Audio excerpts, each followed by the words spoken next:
વડોદરામાં ભારતીય જનતા પાર્ટીના નગરસેવક અધિકારીઓથી નારાજ છે. તેની પાછળનું કારણ છે કે જે કામ મંજૂર થઈ ગયું છે 5 મહિના પૂર્વે, જેની કામગીરી અત્યાર સુધી શરૂ થઈ જવી જોઈતી હતી, તે કામ શરૂ નથી કરવામાં આવ્યું અને એટલે કોર્પોરેટર સ્નેહલ પટેલે રોષ વ્યક્ત કર્યો છે. વોર્ડ નંબર 16ના કોર્પોરેટર જેમના દ્વારા અધિકારીઓ સામે નારાજગી વ્યક્ત કરવામાં આવી છે. તેમણે કહ્યું કે હું સ્થાનિકો સાથે છું, કારણ કે પાણીમાં કોણ રહે. ભલે હું સત્તા પક્ષમાં છું, પરંતુ અધિકારીઓ જો કામ નહીં કરે તો હું નારાજગી વ્યક્ત કરીશ, એવું સ્પષ્ટ કોર્પોરેટર સ્નેહલ પટેલે કહ્યું છે. વાત કરીએ ગુરુકુળ 4 રસ્તાથી હાઈવે તરફના રસ્તાની, કે જ્યાં વરસાદ વરસે એટલે પાણી ભરાઈ જાય અને પાણી ભરાઈ જાય એટલે લોકોને હેરાનગતિ થાય. સામાન્ય જનજીવન પર તેની ખૂબ જ મોટી અસર થાય છે અને એટલા માટે અહીં વરસાદી પાઇપ લાઇન નાખવાની જે કામગીરી છે તે શરૂ કરવામાં આવનાર હતી. એની રજૂઆત થઈ અને રજૂઆતને ધ્યાનમાં રાખતા 5 મહિના પૂર્વે જ વરસાદી પાઇપ નાખવાની કામગીરીને મંજૂરી મળી ગઈ. એ કામ નોરતાના પ્રથમ દિવસે શરૂ થવાનું હતું, પરંતુ હજુ સુધી શરૂ નથી થયું અને એટલે કોર્પોરેટર દ્વારા અધિકારીઓ સામે નારાજગી વ્યક્ત કરાઈ. 5 મહિના પહેલા જ આ કામ મંજૂર થયું. નવરાત્રીના પ્રથમ દિવસે કામગીરી શરૂ થવાની હતી. આશરે 6 થી 7 કરોડના ખર્ચે આ પ્રોજેક્ટ મંજૂર કરવામાં આવ્યો હતો, પરંતુ ભાજપના અંદર ડખાને કારણે સામાન્ય રહીશો ભોગ બની રહ્યા છે. ત્યારે કોર્પોરેટર સ્નેહલ પટેલ, જેમણે કહ્યું કે હું સ્થાનિકોની સાથે છું, ભલે તેઓ વિરોધ કરે, પરંતુ તેમની વાત સાચી છે. પાણીમાં કોણ રહે, કોને ગમે પાણીમાં રહેવાનું? આ જવાબ આપ્યો છે કોર્પોરેટર સ્નેહલ પટેલે. સંકલનમાં રજૂઆત તેમજ કમિશનરને પણ રજૂઆત કરી છે. હવે જ્યારે નવરાત્રી પછી કામ શરૂ કરવામાં આવશે અને કામ દિવાળી સુધી પણ પૂરું નહીં થઈ રહે, તો પછી અહીંયા રહેતા લોકોને જ હેરાન થવાનો વારો આવશે. વરસાદી કાચનું કામ છે.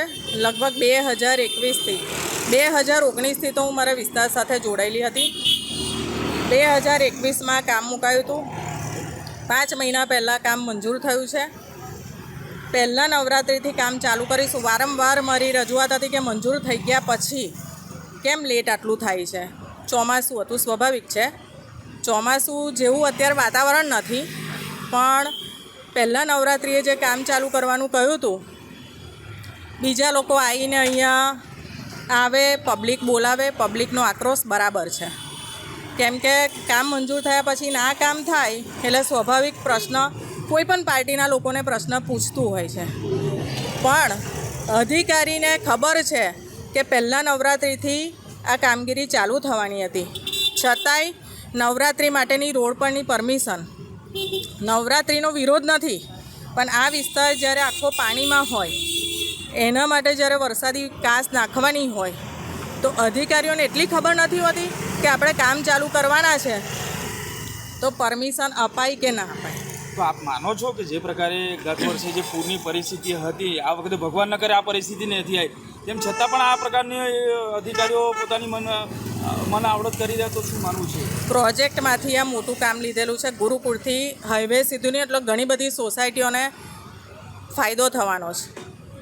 આ કામ પણ 6 મહિના ચાલવાનું છે. પણ મારું એવું કહેવું હતું કે વહેલું કામ ચાલુ કર્યું હોત તો કદાચ દિવાળી સુધીમાં કામ પતી જાત. હવે શું થશે, આ નવરાત્રિના 10 દિવસ નીકળી જશે, પછી દિવાળીની રજાઓ આવશે, એટલે બહુ જ લેટ થશે. એટલે પબ્લિકની વાત પણ બરાબર છે કે તમે મંજૂર થયા પછી કામ કેમ જલ્દી નથી કરતા. કેટલા લાખ કરોડના ખર્ચા કામ?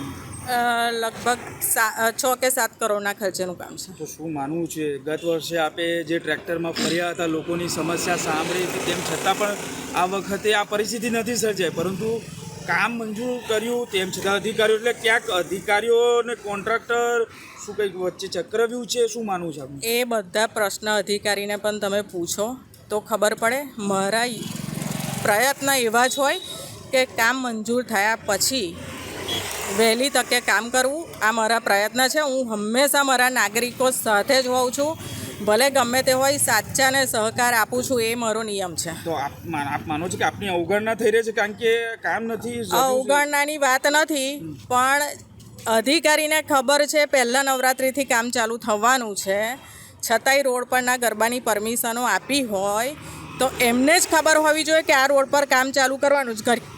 ઘણીવાર એવું થતું હોય છે, રોડ બનાવી દે પછી ખબર પડે કે હવે પાણીની લાઈન નાખવાની છે. એવું થયું છે કે તમને એવી ખબર નથી કે અહીંયા આપણે કામ ચાલુ કરવાના છે, એટલે પછી હમણાં 2 દિવસ પહેલાં કોઈક પાર્ટીવાળા જઈ અને સમાચાર, પબ્લિક તો ગમે તેને બોલાવે, પણ કામ કરવા માટે મારું પોતાનું પણ આમાં યોગદાન છે. તો માનો છો હવે કમિશનરશ્રીને આપ રજૂઆત કરશો કે આ અધિકારીઓ? કમિશનરશ્રીને જ રજૂઆત કર્યા પછી આ પાઇપો ઉતરી છે.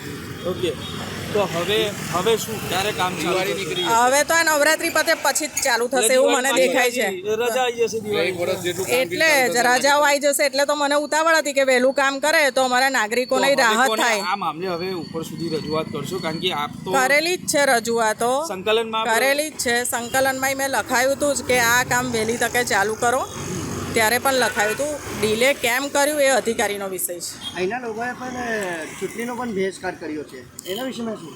સ્વાભાવિક છે, કામ મંજૂર થયા પછી ના કરે. હું મારા નાગરિકો સાથે છું, હજુ બી કહું છું કે બહિષ્કાર કરે. કેમ કરે? તમે મંજૂર કામ થયા પછી તમે કામ ના ચાલુ કરો તો એના ભોગ બધાએ બનવું પડે છે.